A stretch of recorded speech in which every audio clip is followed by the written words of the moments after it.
dalam dari semua yang ku kenal. Tiada kasih yang melebihimu. Ku ada untuk menjadi penyembahmu.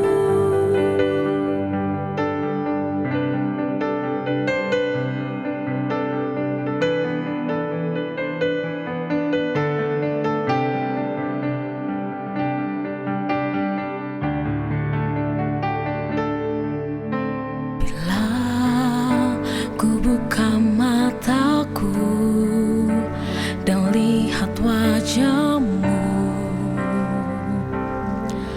ku terkagum. Bila ku lihat hidupku dan karya tanganmu, ku tersanjung karena semua yang baik dalam hidupku itulah karyamu. Kau beri kesempatan yang baru dan ku ingin mengenalmu, Tuhan, lebih dalam dari semua yang ku kenal. Tiada kasih yang melebihimu. Ku ada untuk menjadi penyembahmu.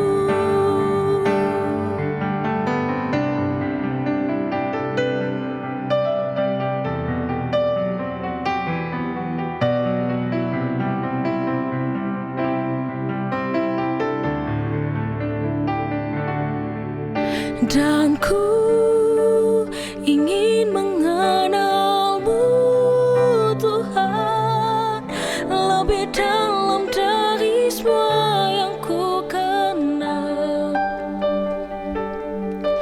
Tiada kasih yang melebihimu.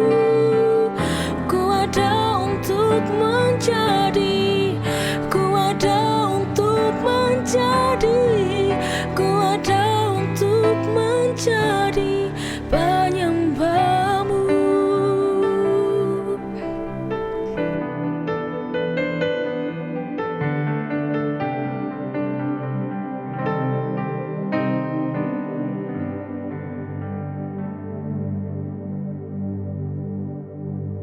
Mari sebelum kita memulai sharing session ini kita berdoa.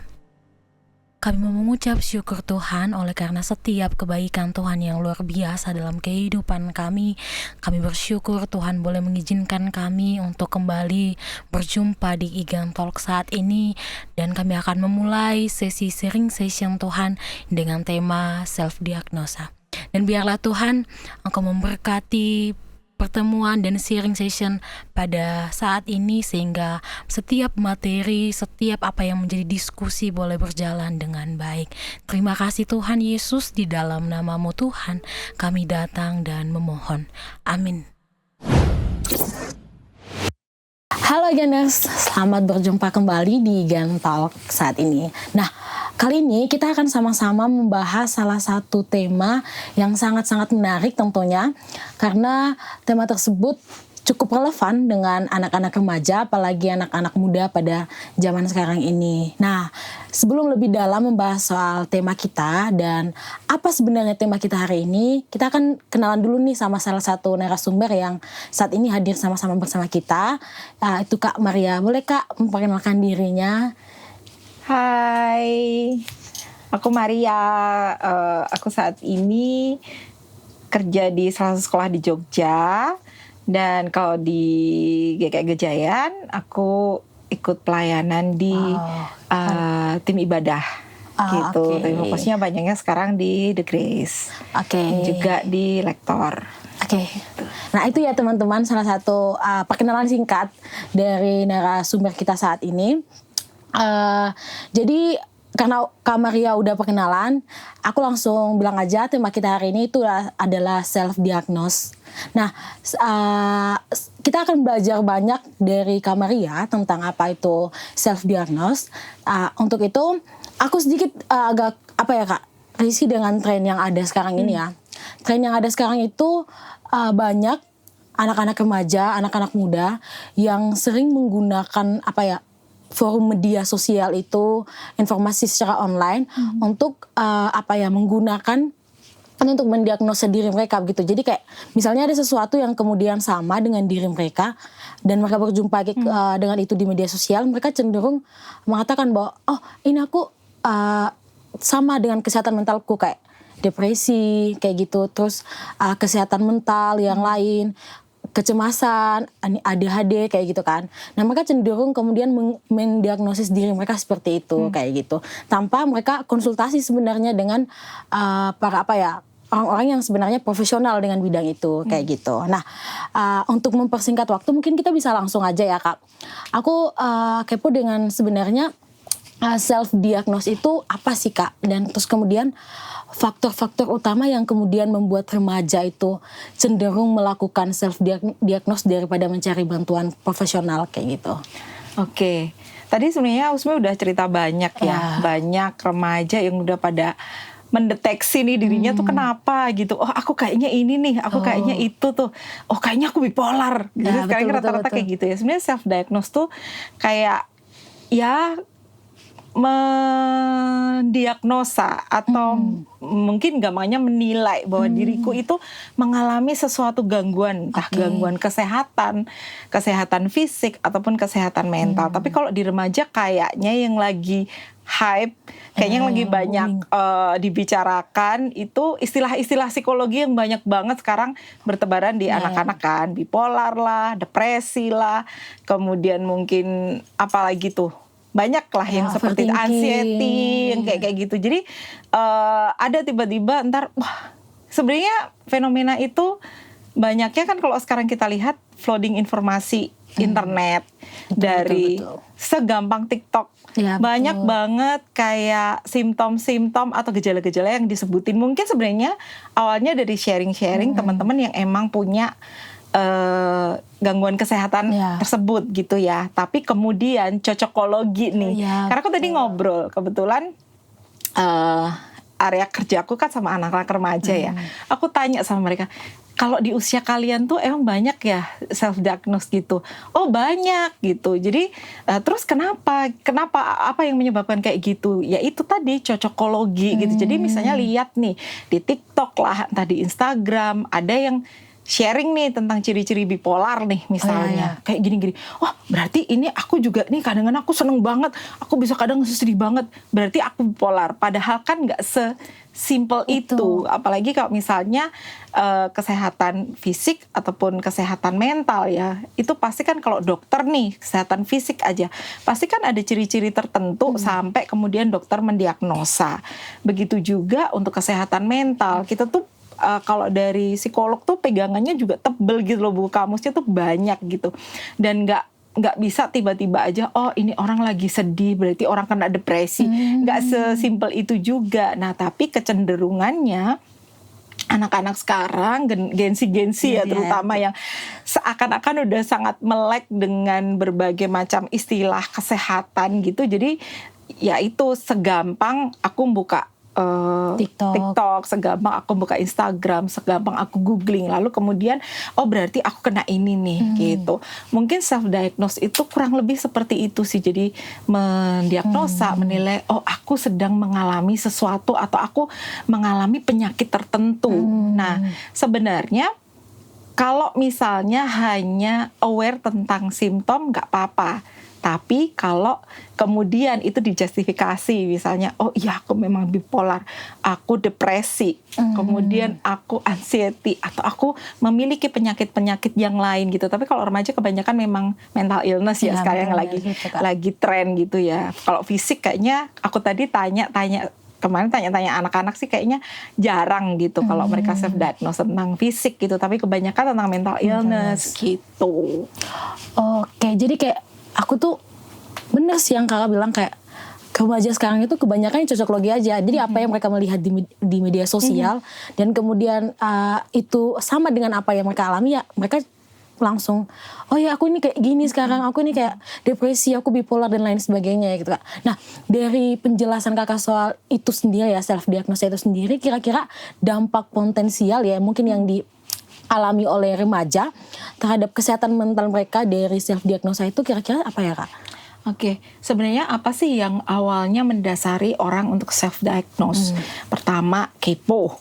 Ya betul. Awal banget tuh kepo. Awalnya cuma sekedar scrolling, kemudian ketemu nih, wah dibaca nih seru kok kayaknya sama, kepo, kemudian nyari lebih banyak gitu ya.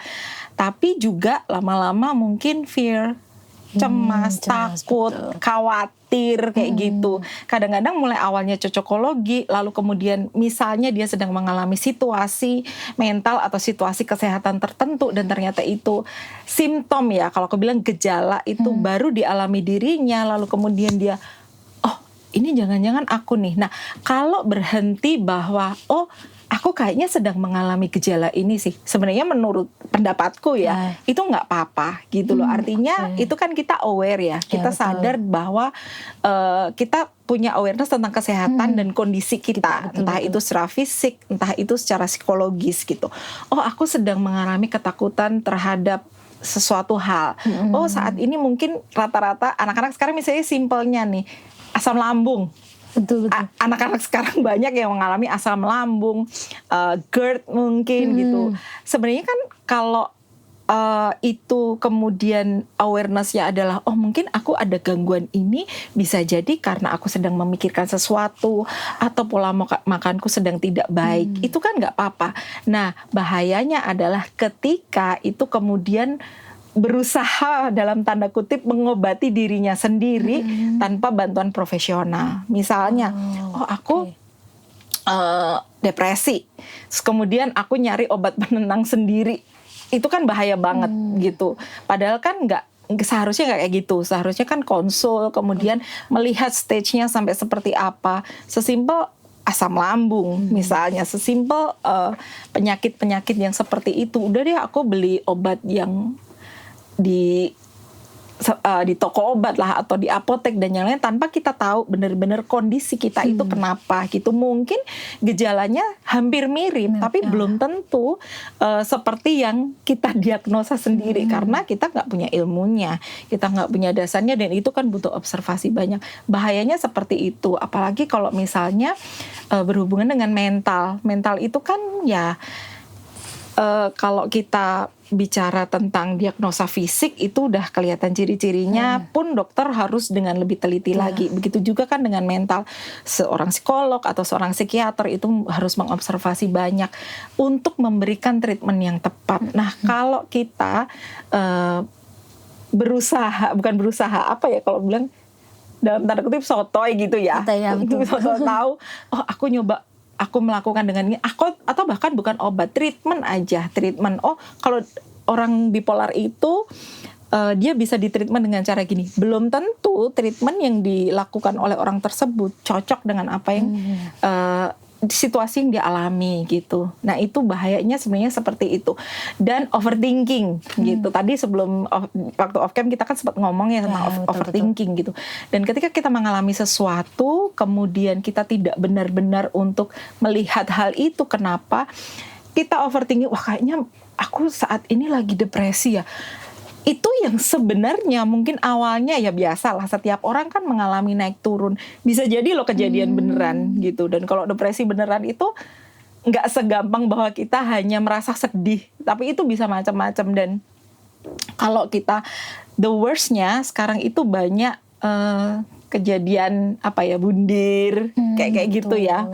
Kayak segampang itu orang melihat dirinya, ya udah deh aku nggak usah ada di sini karena aku nggak sanggup menghadapi kayak gini. Wah kayaknya ini penyakitku nggak bisa disembuhkan, ini udah parah banget. Kayak gitu kan jadi overthinking. Oh iya ya ini bener ya. Oh aku sakit ini ya. Yang mungkin bisa jadi dia nggak sakit awalnya, bisa jadi itu beneran gitu. Kayak gitu kan bisa mensugesti orang juga gitu. overthinkingnya itu juga bisa menyebabkan macam-macam, bisa menyebabkan sakit yang lain, bisa menyebabkan dia nggak efektif di dalam hidupnya karena jadi khawatir, misalnya khawatir tentang misalnya sakit aja deh, wah aku ini kayaknya lagi kena gangguan pernafasan nih misalnya.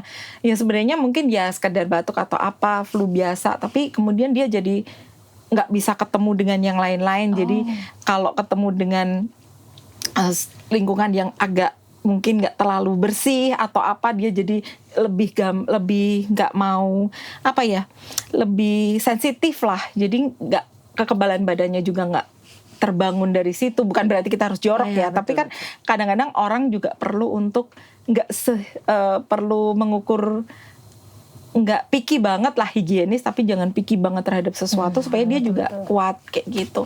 Jadi banyak yang bisa bisa menjadi efek dari hal tersebut gitu.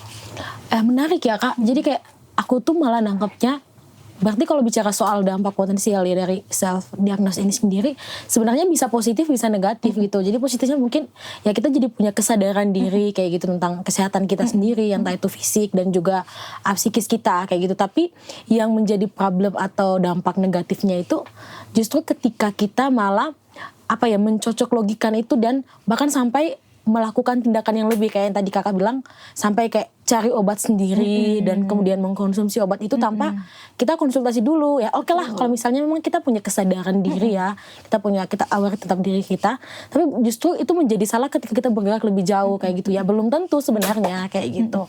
Jadi dari ini ya Kak, dari dampak yang udah Kakak jelasin ini, kira-kira cara untuk pengedukasian yang tepat kayak gitu Kak. Mungkin memang baik self diagnosis itu, tapi supaya kita nggak terlalu kejebak yang berlebihan gitu, yang kemudian mendatangkan dampak bahaya bagi kita, itu kira-kira gimana ya Kak? Sebenarnya kalau menurutku ya, dengan kita memperluas wawasan gitu. Artinya kita itu zaman sekarang itu sudah sangat dipermudah dengan berbagai informasi yang sangat gampang kita dapatkan. Itu kan sebenarnya kalau kita mau membaca, artinya ketika kita mendapatkan sebuah informasi, jangan hanya berhenti pada informasi itu. Cari informasi yang lain, cari sumber yang lain. Itu yang pertama gitu. Jadi memperluas wawasan itu artinya ya kalau nemu sesuatu jangan hanya berhenti pada hal itu gitu, tapi lihat penyeimbangnya gitu.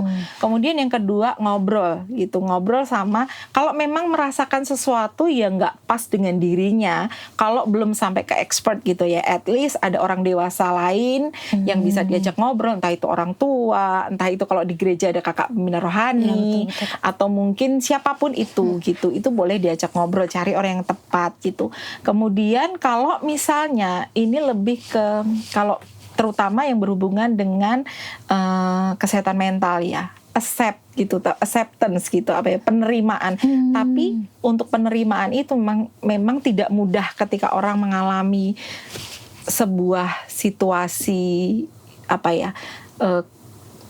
situasi mentalnya sedang tidak oke lah. Itu sebenarnya memang butuh teman-teman di lingkungan ini untuk membuat dia bahwa saat ini kamu sedang merasakan ini loh. Saat ini tuh kamu sedang sedih. Sedihmu kenapa? Kamu saat ini sedang marah. Marahmu kenapa gitu. Itu sebenarnya kemarin aku sempat lihat vlog gitu, lihat kayak podcast gitu. Jadi sistemnya bukan kayak journaling sih. Sebenarnya simple journaling, tapi jadi dia itu memberi pertanyaan kepada dirinya. Kamu hari ini sedang apa gitu. Aku sedang sedih atau aku sedang marah, itu ditulis. Marahnya kenapa? Karena ini. Jadi itu tuh dia belajar untuk mencari root of the problemnya tuh apa gitu. Itu sebenarnya kalau aku nggak bisa berharap pada orang yang punya memang benar-benar terdiagnosa gangguan mental ya, tapi kalau untuk kita yang cukup bisa mengenal diri, itu bisa dipakai gitu. Jadi biar kita tahu gitu situasi mental kita tuh kenapa. Misalnya pun kalau kita lagi sakit perut gak enak nih, pasti kalau fisik kan kita nggak terlalu ngerti, ke dokter dulu, dan itu dikenali kadang-kadang mungkin kayak diare, sesimpel diare gitu ya. Diare itu kan kadang-kadang memang entah kita salah makan, emang kayak siklus badan kita lagi mau kayak gitu, dan kita sebenarnya bisa mendeteksi ini badannya lagi ini tuh karena apa? Mempelajari badan polanya seperti apa, dan itu kalau misalnya memang sakit ya harus aware untuk ke dokter kayak gitu. Kalau nanti misalnya butuh expert, dari teman-temannya dulu aja. Biasanya nanti, karena kalau kesehatan mental itu biasanya nggak tiba-tiba orang nyari expert. Ada yang sudah punya awareness banget untuk kemudian nyari expert, tapi rata-rata mereka nggak aware bahwa mereka udah nyari expert. Jadi sebenarnya wawasan tadi, kemudian sharing kepada orang dewasa atau orang sekitar yang dipercaya, itu menurutku bisa membantu. Dan sebenarnya lingkungannya juga bisa kita yang udah lebih tahu nih, kayak misalnya di sini udah lebih tahu bahwa ada namanya self diagnose atau overthinking dan yang lain-lain, itu bisa membantu ketika ada teman yang bercerita. Kita bisa kasih masukan, ayo jangan mendiagnosa diri sendiri, yuk lihat lo, yuk ini kita sarankan seperti itu. Sebenarnya juga bantuan juga untuk orang tersebut gitu ya. Selain kita harus membantu diri kita sendiri. Oh, jadi kayak apa ya Kak? Namanya ketika iya sih, ketika bicara soal informasi dari media sosial ya, kadang orang itu cepet banget jadi dapat informasi satu, terus kemudian diambil. Dan menarik sih ketika Kakak bilang mencoba melihat penyeimbangnya kayak gitu ya. Kayak mungkin yang satu bicara kayak gini, tapi yang lain bicaranya kayak gimana kayak gitu. Mungkin itu jadi kayak apa ya, sesuatu yang buat kita akan kayak aku harus kayak gimana ketika ada dua informasi nih kayak gitu. Terus kemudian yang Kakak bilang tadi soal berkonsultasi dengan mungkin orang-orang dekat kita ya, kayak tentu orang tua, kakak, atau mungkin orang yang kita tuakan lah kayak gitu. Soal itu ya sih Kak, karena menurutku ya, kembali lagi soal self diagnose ini kayak kebanyakan itu hanya soal pribadi gitu loh Kak. Jadi khawatiran kadang-kadang. Jadi akhirnya membutakan kita, kayak kemudian ya udah tarik benang merahnya untuk kita sendiri kayak gitu. Nah, kan ini kita ngomong-ngomong dari tadi soal self diagnose gitu kan Kak. Nah, konteksnya kalau misalnya kita sendiri mau lihat ke ajaran Kristen atau pandangan Alkitab lah bilangnya kayak gitu. Teologis banget ya kayak gitu.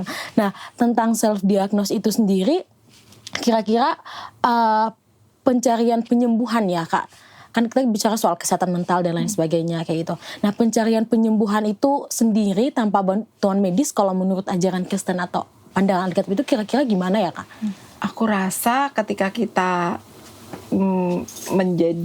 ketika di dalam kekristenan juga bukan berarti segala sesuatu cukup dengan, bukan kita nggak beriman ya, cukup dengan berdoa saja betul, gitu. Kak. Kayaknya nggak juga gitu ya. Kenapa ada dokter, kenapa ada psikolog, kenapa ada expert yang lain? I believe bahwa itu Tuhan taruh untuk sesuatu kan gitu. Tetapi bahwa satu hal yang simple yang biasa diajarkan di kekristenan kita, tapi itu sulit mungkin kita benar-benar rasakan atau amin, itu tentang damai sejahtera gak sih? Kita sering dengar tentang damai sejahtera, kita sering dengar tentang hal-hal seperti itu, tapi kadang-kadang mungkin nggak sadar sebenarnya kekhawatiran kita banyak gitu. Feeling damai sejahtera itu juga nggak gampang untuk kita dapatkan, tetapi itu dua kata itu menurutku kalau kita bisa memegang itu,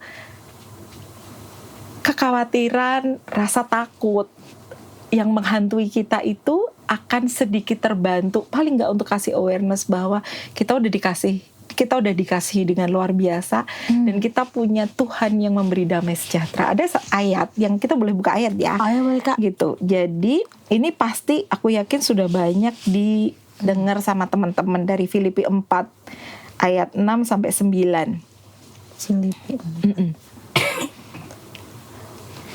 Jadi janganlah hendaknya kamu khawatir tentang apapun juga, tetapi nyatakanlah dalam segala hal keinginanmu kepada Allah dalam doa dan permohonan dengan ucapan syukur. Dari satu ayat aja itu tadi aku bilang memang segala sesuatu nggak selesai dengan doa, tapi kehidupan doa itu perlu dibangun. Sesimpel mengingatkan teman-teman untuk saat teduh everyday gitu ya. Itu sesimpel ngomong sama Tuhan gitu, Tuhan hari ini aku ngapain, hari ini aku feeling apa gitu.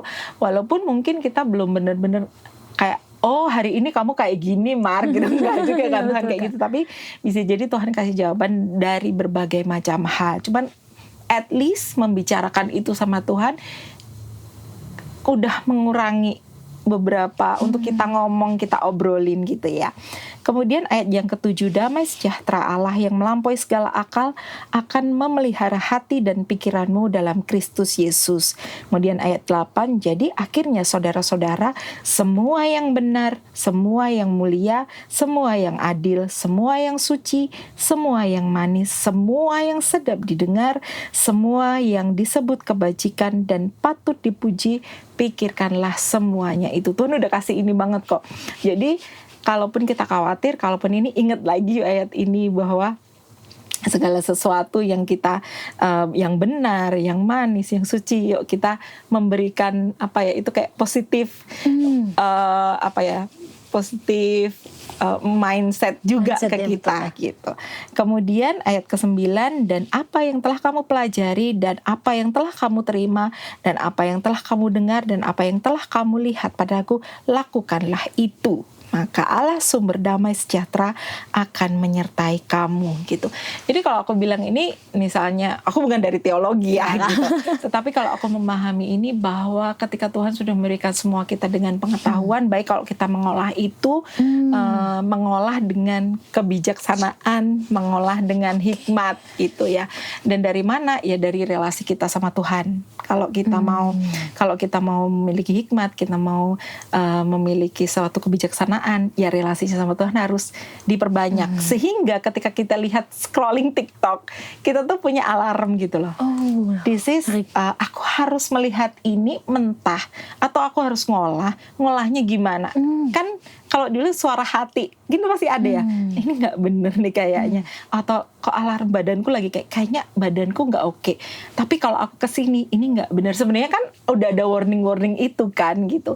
Cuman kita melatih kepekaan diri kita, kalau menurut salah satunya dengan membangun relasi kita sama Tuhan. Pasti Tuhan kok kasih alert gitu ya sama kita. Hey gitu, yuk jangan mikir ini, yuk cari hal yang lain, itu pasti gitu. Aku yakin sama itu gitu. Oke, aku sempat terpukul loh Kak, kayak gimana ya, aku secara pribadi pun kayak kadang suka gitu, sesimpel cuma nonton TikTok, kemudian kayak self diagnose itu bahkan sering terjadi sama aku sendiri. Tapi ketika tadi kita diskusi terus mengaitkan bahkan dengan ya namanya kita kehidupan Kristen ya Kak, terus Kakak kasih ayat Filipi 4 ayat 6-9 itu, ternyata benar-benar ya ayat sendiri pun berbicara tentang hikmat dan kebijaksanaan kayak gitu. Jangan segala sesuatu yang kemudian kita akses, kita jumpai, kita lihat ya dalam khususnya media sosial lah, itu kita terima mentah-mentah gitu. Tapi ketika kita mencoba dekat dengan Tuhan, bahkan ya relasi dengan Tuhan, mungkin kita akan didorong kayak gitu, dibantu kayak aku terima ini kayak langsung kayak gitu, kayak aku ini gini, aku ini depresi dan lain sebagainya. Ataukah mungkin ya ini ya mungkin hanya sekedar menjadi penyadaran diri buat aku kayak gitu. Dan menarik ketika Kakak mengatakan bahwa mencoba membangun relasi dengan Tuhan kayak gitu. Nah itu yang akan menolong kita juga, kayak ketika mencoba mengakses sebuah informasi, maka kita akan lebih istilahnya teliti atau pintar kayak gitu. Kayak menarik Kak. Nah ini mungkin Kak yang terakhir lah, yang mungkin yang aku masih sedikit kepo kayak gitu. Nah kan tadi kita udah bicara banyak tentang self diagnose, terus kemudian Kakak juga udah jelasin tentang apa yang Kakak pahami bisa boleh dilihat dari pandangan Kristen kayak gitu kan. Nah aku mau nanya kayak gimana itu Kak seseorang Kristen kemudian dapat menyeimbangkan antara kepercayaannya dia kepada Tuhan dan kemudian tanggung jawabnya itu sebagai secara manusiawi kayak gitu untuk mencari bantuan secara medis kayak gitu. Jadi kayak dia udah percaya sama Tuhan nih. Nah kayak yang Kakak bilang tadi gak sesimpel kita berdoa kayak gitu kan. Tapi untuk menyimbangkan itu antara kita percaya kepada Tuhan dan kemudian kita butuh bantuan medis itu kayak gimana ya Kak? Balik lagi kalau aku sih hikmat tadi ya, maksudnya dengan kita kan kalau kita lebih banyak belajar atau at least kita lebih sering baca Alkitab lah gitu, itu kadang-kadang jawaban-jawaban itu kan ada di situ sebenarnya. Dan kalau aku sih gini,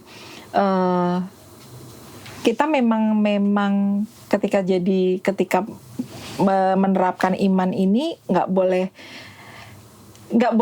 kita tuh nggak boleh jadi duniawi banget, nggak boleh jadi dalam tanda kutip sok rohani banget gitu ya. Ini tetap harus berjalan dua-dua gitu. Jadi kalau memang misalnya aku balik lagi, kalau kamu punya relasi yang baik sama Tuhan, kamu punya relasi yang baik dengan sesama gitu, itu nanti akan berproses dengan sendirinya gitu. Kenapa tadi? Kalau kita cuman hanya memikirkan relasi kita yang di atas, karena kalau hukum kasih kan kesini sama kesini ya, gitu. Kalau kita lihat yang di atas terus, kita lupa tadi nggak pernah ngobrol sama orang tua kita. Kalau kita masih diberkati dengan orang tua ataupun teman-teman rohani kita, kakak rohani kita, ataupun orang dewasa lain yang kita percaya gitu ya, itu aku rasa juga akan nggak balance gitu. Sedangkan mungkin orang-orang yang ada di lingkungan inilah yang juga bisa memberikan berbagi pengetahuan kepada kita. Itu salah satunya mungkin yang bisa balancing hal ini. Dan nggak perlu malu, terutama kalau mental illness, nggak perlu malu untuk kita bilang bahwa kita tidak sedang baik-baik saja. Bilang kita bahwa aku sedang tidak baik-baik saja dan aku perlu ngobrol, aku perlu cari tahu ke orang yang lebih expert gitu. Wah, menarik Kak. Aku bersyukur banget hari ini kita bisa bicara soal self diagnose kayak gitu ya. Dan aku mungkin yang kesimpulannya yang aku bisa bilang Kak, bicara soal self diagnose itu berarti bicara soal bagaimana kita kadang mendiagnosis diri kita ya. Dan ternyata banyak dampak, kemudian banyak cara mengedukasikan sebenarnya, tapi itu yang kemudian jarang diperhatiin oleh banyak orang, apalagi anak-anak remaja dan pemuda kayak gitu. Terus kemudian juga tadi keren banget Kakak ngutip ayat itu, sampai aku yang sekolah teologi kok bisa kayak gitu. Itu menurutku kayak keren banget karena betul-betul kita diingatkan kayak gitu bahwa ternyata nggak sesimpel itu kemudian kita melihat diri kita kayak gitu, tapi cobalah kayak kita dengan lebih bijak, lebih berhikmat lagi kayak mengakses segala sesuatu yang ada di dunia ini. Terus kemudian Kakak tutup dengan penjelasan bahwa untuk menyimbangkan itu ya memang kita hidup ya yang rohani sama yang jasmani, tapi yang rohani sama jasmani itu ya bisa lah balance kayak gitu. Jangan kemudian kita jadi rohani banget, kemudian yang jasmani kita lupakan kayak gitu. Oke. Mungkin pertemuan kita, diskusi kita, obrolan kita yang menarik ini sampai di situ ya Kak. Terima kasih juga Kakak udah sangat-sangat luar biasa menyampaikan tentang self diagnose, dan semoga materi informasi yang Kakak sampaikan sangat-sangat berguna buat banyak remaja, banyak pemuda di luar sana, dan mungkin orang tua juga atau banyak orang yang kadang masih suka men-self diagnose dirinya secara berlebihan dan menutupi banyak hal yang kemudian berdampak bahaya bagi dirinya kayak gitu. Nah, semoga ini jadi salah satu cara untuk juga teman-teman kita remaja belajar. Ya betul. Ya, Igen memberikan wadah yang seperti ini kan juga kasih insight, kasih informasi, kasih pengetahuan juga buat siapapun yang melihat Igen Talk ini. Oke. Terima kasih Kak Maria. Thank you, sama-sama. Oke teman-teman, pembicaraan kita sampai di sini. Sampai jumpa di Igen Talks berikutnya. Dadah. Dadah. Marilah kita berdoa untuk menutup sharing session kita saat ini. Kami mau bersyukur Tuhan dan mengucapkan kembali limpah terima kasih karena kebaikan Tuhan dalam hidup kami, sehingga sharing session di Igen Talk hari ini berjalan dengan baik. Biarlah Tuhan setiap materi yang boleh sama-sama kami diskusikan dapat menjadi sebuah materi yang bermanfaat bagi banyak orang di sana. Dan biarlah juga Tuhan melalui sharing session yang ada hari ini kami boleh belajar bagaimana kami terus melihat diri kami sebagai sesuatu yang utuh. Terima kasih Tuhan Yesus, hanya di dalam nama-Mu Tuhan kami datang dan memohon. Haleluya, amin.